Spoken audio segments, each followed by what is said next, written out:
Harper Via and HarperAudio present The Girls in Queens, a novel by Kandic Torres, performed by Gisela Chipe.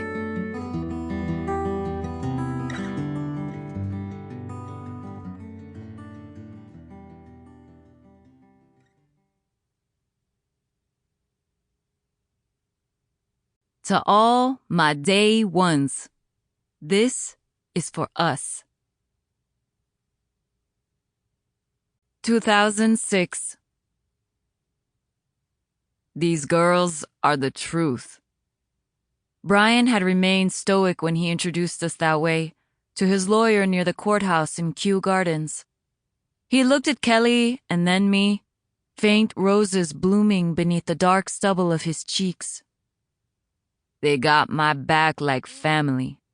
He'd smiled then, a single finger resting on the back of my hand where I gripped my purse, the skin at the corners of his eyes folding like sunshine, filtered through blinds. Better than family.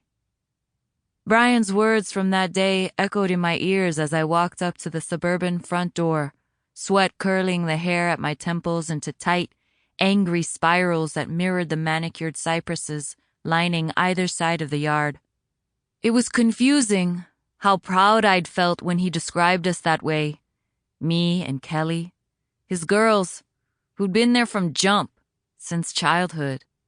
How proud I was to witness his success as a high school and then college baseball player.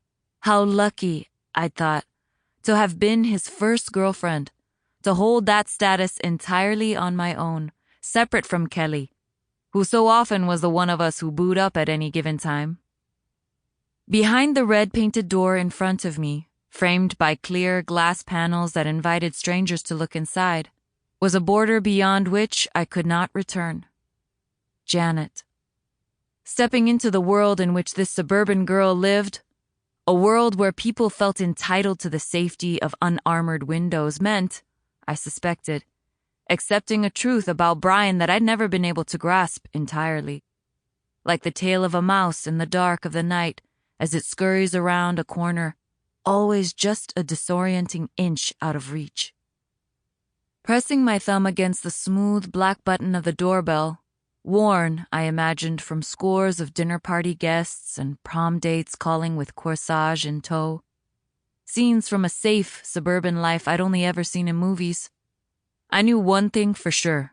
Kelly was going to kill me for this. I toed the wooden slats of the porch with my boot, and in my pocket fingered the sharp grooves of my apartment keys, metal against flesh to ground me in the moment, keep me from running away. This is what I wanted, I reminded myself. The seconds passed, heavy with anticipation, but I heard nothing but birdsong in the cool autumn air. A twig snapped in the distance, but when I turned to look, I saw only a branch's burnt orange leaves shaking on a large elm in the front yard. How could I ever think I'd have anything in common with a girl who lived here? How could I trust her? I took one last breath and turned to leave, when the slice and sweep of the front door opening startled me. "You're early," Janet said, popping one white earbud out and narrowing her hazel eyes at me. She wore ratty old gym shorts and an oversized jump rope for heart t-shirt that reminded me of field days in elementary school with Kelly, who always sat out the games because her mother never gave her any cash to participate. "Sorry," I stammered, thinking her appearance didn't match what I expected of this pristine-looking home. "I overestimated the distance from the train station. I can leave if you're not—" "No." Janet reached out an arm. "I was just working out. It helps when—" She trailed off.